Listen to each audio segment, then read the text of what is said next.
سورہ آل عمران آیت نمبر 149۔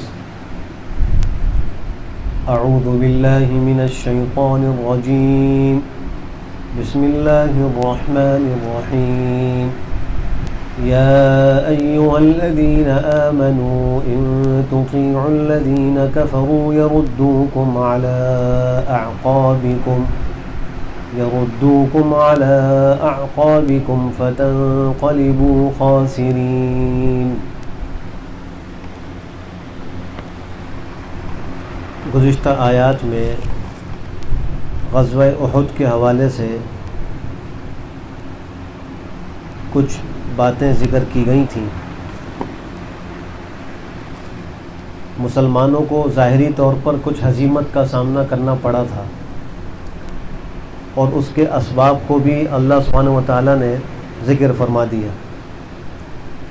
جب غزوہ احد میں مسلمانوں کو ہزیمت ہو گئی اور کسی بدباطن اور کافر اور مشرک نے یہ بات اڑا دی کہ سرکار دو عالم صلی اللہ علیہ وسلم کو شہید کر دیا گیا، یہ خبر پھیل گئی۔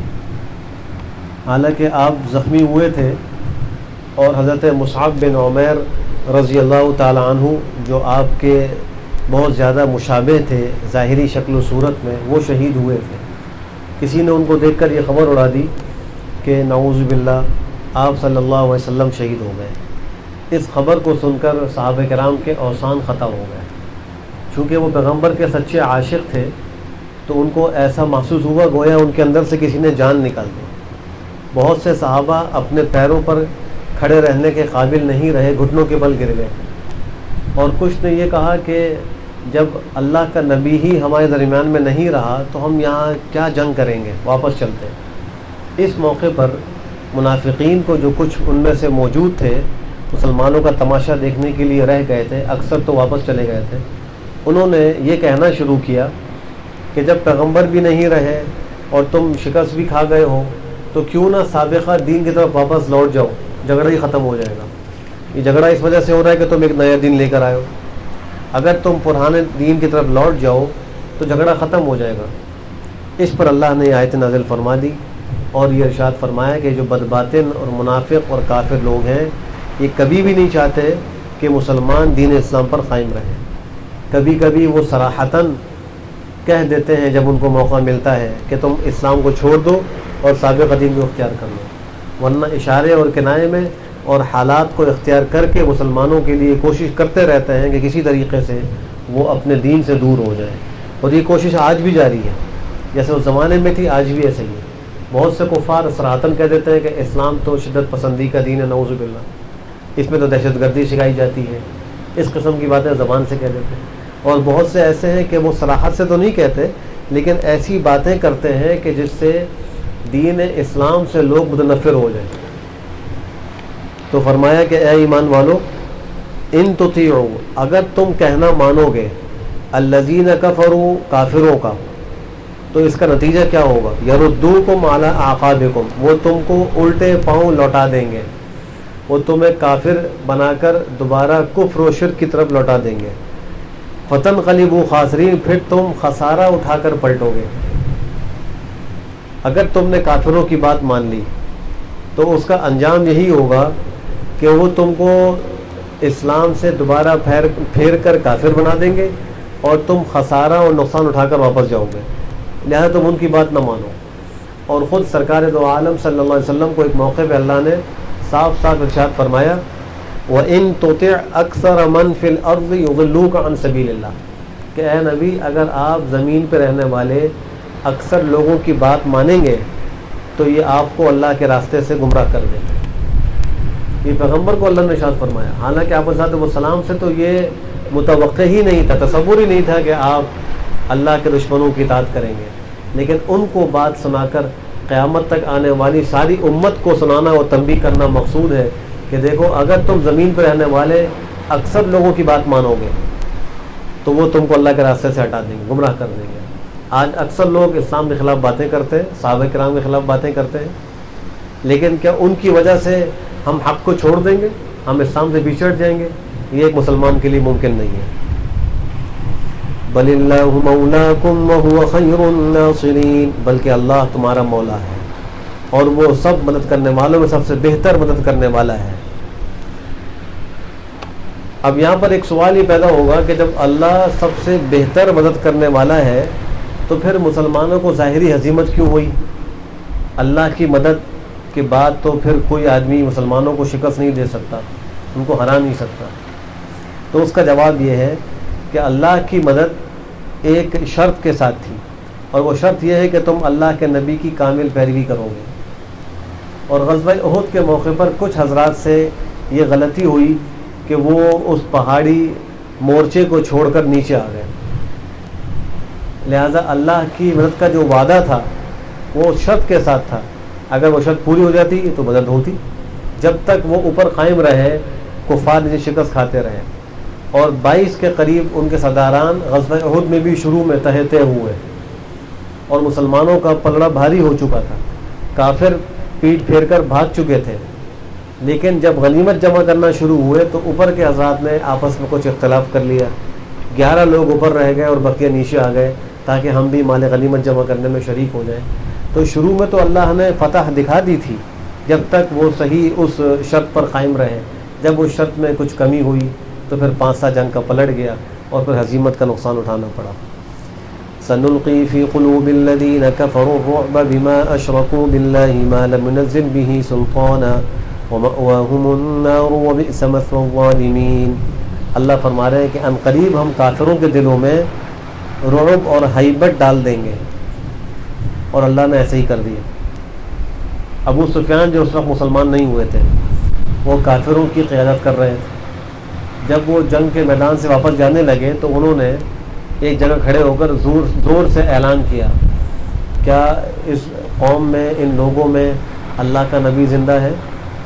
آپ اس وقت ایک غار کے اندر پناہ گزین تھے، اور صحابہ کرام میں سے کچھ آپ کے ساتھ تھے، اس میں صدیق اکبر بھی تھے، فاروق اعظم بھی تھے، اور بھی کچھ حضرات تھے۔ تو آپ نے سب کو فرمایا کہ خاموش رہو۔ پھر اس نے اعلان کیا، کیا ابن ابی قحافہ موجود ہے؟ ابن ابی قحافہ حضرت صدیق اکبر کو کہا جاتا تھا، اسی کو ان کے والد کی کنیت ابو قحافہ ہے، تو ابن ابی قحافہ حضرت صدیق اکبر کو کہا جاتا۔ تو آپ نے کہا خاموش رہو، وہ خاموش ہو گئے، کوئی جواب نہیں دیا۔ پھر اس نے کہا کہ کیا قوم میں ابن الخطاب موجود ہے؟ عمر ابن الخطاب۔ آپ نے کہا کہ خاموش ہو، جواب مت دو۔ اس پر ابو سفیان نے اس موقع پر کہا کہ اگر ان میں کوئی زندہ ہوتا ضرور جواب دیتا۔ فاروق اعظم کو بہت تیش آیا کہ میں جواب دوں۔ پھر انہوں نے کہا کہ ہمارے لیے تو عزا ہے، تمہارا عزا کوئی نہیں۔ ان کے بت کا نام تھا عزا، لات منات عزا، اور وہ اسی کی نسبت سے اپنے آپ کو کہتا ہے عبد العزا، عزا بت کا بندہ، جیسے ہمارے یہاں کہتے ہیں عبداللہ، عبد الرحمن، اللہ کا بندہ، رحمان کا بندہ۔ تو ان کے یہاں نام ہوتے تھے عبد شمس، سورج کا بندہ، عبد العزا، عزا کا بیٹا۔ تو اس نے کہا کہ لنا عزا ولا عزا لکم، آج ہمارا عزا ہے، تمہارا عزا نہیں۔ تو آپ نے فرمایا کہ آپ جواب دو۔ اس میں حضرت فاروق نے جواب دیا کہ جب اس نے پہلے جملہ یہ کہا کہ ہمارا جو حبل ہے وہ کامیاب ہو گیا، کہ اعلو حبل، اعلو حبل، اس قسم کے الفاظ کہے، تو جواب میں آپ نے کہا یوں کہو اللہ اعلیٰ و اجل، اللہ اعلیٰ و اجل، اللہ اعلیٰ ہے، اللہ بزرگی والا ہے۔ پھر اس نے کہا کہ لنا عزا ولا عزا لکم، آپ نے کہا جواب یوں دو اللہ مولانا ولا مولا لکم، اللہ ہمارا آقا ہے، تمہارا آقا کوئی نہیں۔ اس موقع پہ انہوں نے یہ بھی کہا تھا کہ کچھ لوگوں نے کچھ لاشوں کا مسئلہ کیا ہے، آنکھ ناک کان وغیرہ کاٹے ہیں، تو میں نے ان کو اس کا حکم بھی نہیں دیا تھا، اور میں اس میں خفا بھی نہیں ہوں، یہ بات کہی۔ اور آپ نے فرمایا کہ ٹھیک ہے، یہ جو لڑائی ہے یہ ہمارے تمہارے درمیان میں ہے، اور کبھی ایک کا پلڑا بھاری ہوتا ہے، کبھی ایک کا پلڑا بھاری ہوتا ہے، یہ کہہ کر وہ واپس ہو گئے۔ حالانکہ وہ موقع تھا کہ اس وقت حملہ کر کے سب کو وہ مار دیتے، مسلمان ہزیمت خوردہ بھی ہو چکے تھے، زخمی بھی تھے، 70 شہید بھی ہو چکے تھے، تو یہ دشمن کے لیے اچھا موقع تھا کہ وہ ان پر حملہ کر کے ان کو بالکل ملیمیٹ کر دیتا۔ لیکن اللہ نے اس وقت بھی دلوں میں روب ڈال دی، ہیبت ڈال دی، حملہ نہیں کر سکے، واپس چلے گئے۔ کوئی دور جانے کے بعد خیال آیا ہم نے تو موقع ضائع کر دیا، ہمیں چاہیے تھا کہ ہم ان کو حملہ کر کے پھر ختم کر دیتے اور آج ان کا قصہ ہی ختم کر دیتے۔ تو واپس لوٹنے کا ارادہ کیا، لیکن اللہ نے جو دل میں روب ڈالا واپس نہیں ہو سکے، کچھ نے کہا کہ تم کو صحابہ کرام کا پتہ نہیں جو پیغمبر کے ساتھی ہیں، وہ تو انتقام کی آگ میں جل رہے ہیں، تم تو ابھی جان بچا کر آ گئے، دوبارہ مت جانا، وہ تمہیں چھوڑیں گے نہیں، باوجود زخمی ہونے کے تمہیں ماریں گے۔ تو اس وقت اس موقع پہ ایک شخص مدینہ منورہ کی طرف آ رہے تھے، ان نے کچھ پیسہ وغیرہ دیا ابو سفیان اور ان کے رفقا نے، اور کہا تم جا کر مسلمانوں میں یہ بات پھیلاؤ کہ دشمن دوبارہ حملہ آور ہو رہا ہے۔ تو وہ آئے، انہوں نے آ کر کہا، جب یہ بات کہی تو صحابہ کرام نے اس موقع پہ اللہ کے حکم سے، اللہ کے نبی کے حکم سے یوں کہا کہ حسبنا اللہ و نعم الوکیل، اللہ ہمیں کافی ہے، وہ بہترین کارساز ہے۔ اور اس موقع پہ انہوں نے کوئی بزدلی نہیں دکھائی، اور آپ علیہ السلام نے اگلے ہی دن ارشاد فرمایا، آپ نے دشمن کا تعاقب کرنے کے لیے 8 میل کا سفر فرمایا، اس زخم اور تکلیف کے باوجود۔ اور حمراء الاسد جو ایک مقام ہے، 8 میل کے فاصلے پر آپ وہاں تک تشریف لے گئے، لیکن اللہ نے کافروں کے دلوں میں ایسا رعب ڈال دیا تھا کہ وہ مقابلے پر نہیں آ سکے، وہاں سے واپس ہو گئے۔ آپ نے وہاں کچھ دن قیام فرمایا، لیکن دشمن لوٹ کر نہیں آئے، پھر آپ واپس تشریف لے آئے۔ اس موقع پہ صحابہ کرام کا حال یہ تھا کہ اللہ خود فرماتے ہیں کہ جس وقت ان کو تکلیف پہنچی تھی اس وقت بھی انہوں نے کہا کہ حسبنا اللہ و نعم الوکیل۔ اور مفسرین نے لکھا ہے کہ بعض حضرات کا تکلیف کا یہ عالم تھا کہ وہ بغیر سہارے کے چل نہیں سکتے تھے، تو 2 آدمیوں کے سہارے پر ایک ایک صحابی چلتا ہوا وہ دشمن کا پیچھا کرنے کے لیے جا رہا تھا۔ اللہ نے صحابہ کرام کو یہ مقام عطا فرمایا۔ اور بعض ایسے بھی زخمی تھے کہ ان کو کندھوں پر اٹھایا ہوا تھا اور وہ لڑنے کے لیے جا رہے تھے، کہ جو کھڑے بھی نہیں ہو سکتے تھے، سہارے سے چل بھی نہیں سکتے تھے، ان کو 4 لوگ 3 لوگ کندھے پر اٹھا کر آگے چلتے تھے، اور اس طرح انہوں نے وہ سفر طے کیا 8 میل کا۔ اللہ نے ان صحابہ کرام کی قرآن کریم میں تعریف بھی فرمائی ہے، چند آیات کے بعد انشاءاللہ ہم وہ پڑھیں گے۔ تو یہ سب کچھ اس لیے ہوا کہ اللہ نے کفر کے دل میں ہیبت اور رعب ڈال دی۔ مفسرین نے یہ بھی لکھا ہے کہ یہ اللہ کا جو وعدہ ہے نا کافروں کے دلوں میں رعب ڈالنے کا، یہ خالی اس زمانے کے اعتبار سے نہیں تھا، یہ خالی صحابہ کرام کے لیے نہیں تھا، بلکہ قیامت تک آنے والے انسانوں کے لیے وعدہ ہے، بشرطے کہ انسان اپنے اسلام اور ایمان پر مضبوطی سے جم جائے، اللہ کے احکام کو پورا کرنے لگے، تو پھر اللہ اس کے دشمنوں کے دلوں میں رعب ڈال دیں گے۔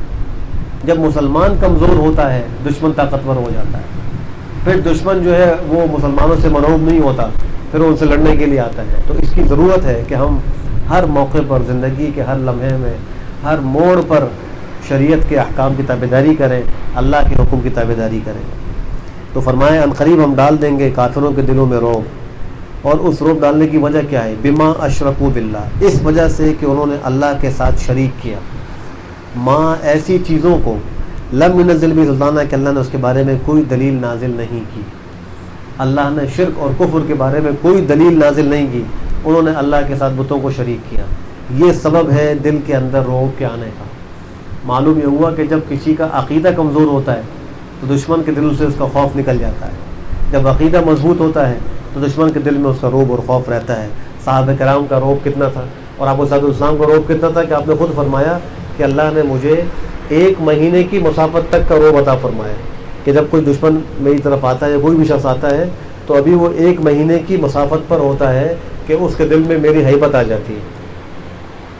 تو یہ تو پیغمبر کا حال تھا، خود صحابہ کرام کا حال یہ تھا کہ دشمن ان کے سامنے آتے ہوئے گھبراتا تھا، ہمیشہ کم تعداد میں ہوتے تھے اور اپنے سے کئی گنا بڑے دشمنوں کو شکست دیتے تھے۔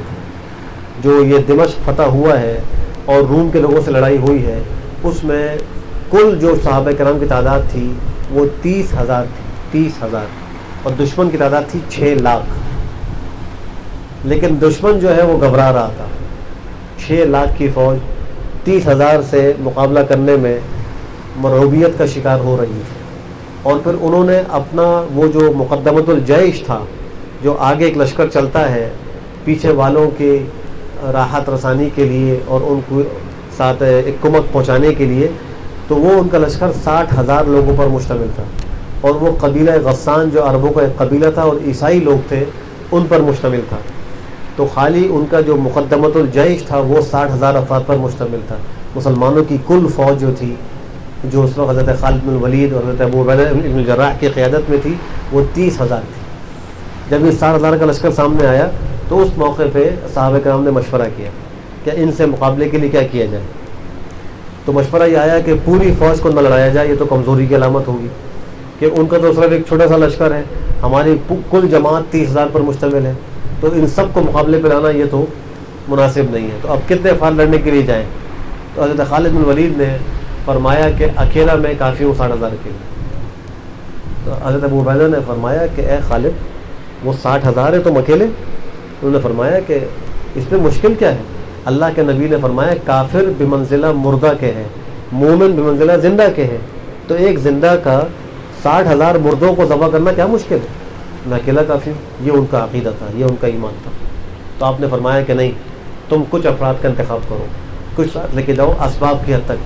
تو خالد بن ولید نے 60,000 کے مقابلے کے لیے صرف 30 آدمیوں کا انتخاب کیا کہ میں 30 افراد لے کے جاؤں گا، ان سے مقابلہ کروں گا. حضرت ابو عبیدہ نے فرمایا کہ نہیں، 30 کم ہے، تم 60 لے جاؤ. چنانچہ 60,000 کے مقابلے میں 60 گئے اور ان میں ایک 1,000 پر بھاری تھا اور وہاں مقابلہ ہوا اور ان 60 نے ان 60,000 کو شکست دی. تقریباً 8 یا 10 ان میں شہید ہوئے، باقی سارے زندہ بچ گئے اور دشمن کے 5,000 انہوں نے مار دیے. ان 60 لوگوں نے دشمن کے 5,000 مارے.